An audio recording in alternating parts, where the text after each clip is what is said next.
ఈరోజే జరిగింది. ఉదయం వాళ్ళు హాస్పిటల్కి పోయిందా, వాళ్ళు పోయి 10కి పోయిందంటే 11 కల్లా తిరుక్కొని వచ్చారు. ఆయన ఇంకా బేగం వేసి పొలం కాడికి ఏమో వెళ్ళిపోయిండు, మోటార్ ఆడుతాంది. వచ్చే లోపల అమ్మాయి బాగాలేదని హాస్పిటల్ పోయింది. అటు పోయొచ్చే లోపలే గట్టిగా అరగంట లోపల వచ్చి అన్ని పగలగొట్టుకొని తీసుకుంటాం.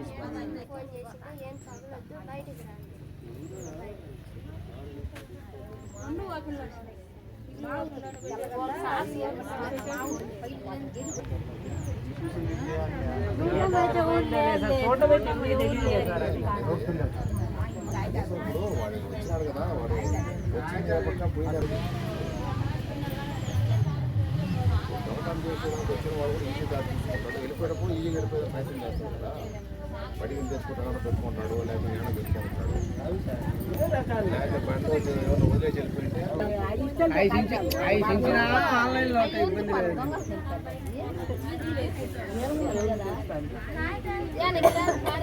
లేదు. చూసుకుంటారా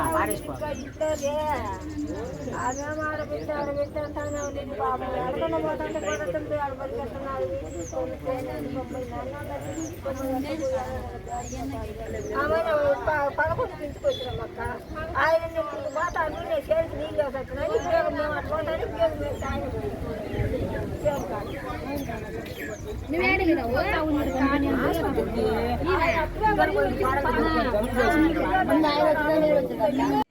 కొడుకు వచ్చి వేరే పని మీద బయటికి పోయినాడు. భర్త కూడా చేత శ్రీనివాసులు అనే వ్యక్తి కూడా బయటికి పని మీద పోయాడు. తర్వాత కోడలు అత్త ఇద్దరు కలిసి ఉదయం 10 గంటల సమయంలో లాక్ చేసి హాస్పిటల్కి అని పోయినారు. మళ్ళీ 11 గంటలకు వచ్చి చూసుకుంటే లాక్ చేసి పోయినారు. వాళ్ళు వచ్చి చూసుకుంటే బయట డోర్కు తాళం పగలు బ్రేక్ చేయబడి, తర్వాత లోపలికి పోయి ఆ బీరువా పైన ఉంటాయి, ఆ కీస్ తీసుకున్నారు. తీసుకున్న తర్వాత లోపల సీక్రెట్ అల్మరాక్స్ ఉంటాయి కదా, అల్మరాక్స్ లాక్ ఉన్నా కూడా దాన్ని ఒక రాడ్ పెట్టి బ్రేక్ చేసి దాంట్లో ఉండబడిన బంగారు వస్తువులు, తర్వాత కొంత క్యాష్ పోయిందని చెప్తున్నారు. దీని మీద కంప్లైంట్ తీసుకొని కేసు నమోదు చేయడం జరుగుతుంది. అలాగే దీని మీద మా పై అధికారులు కూడా చాలా తీసుకున్నారు. ఈ కేసులు ఎట్లా తిరిగి డిటెక్ట్ చేయాలనే ఉద్దేశంతో న్యూస్ టీవీని పిలిపించడం జరిగింది. డాగ్ స్క్వాడ్ కూడా వస్తుంది.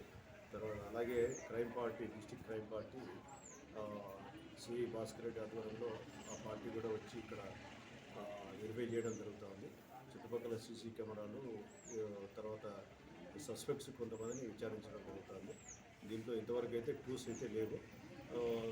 దీంట్లో తిరిగి మేము డిటెక్ట్ చేయడానికి ప్రయత్నం చేస్తాం.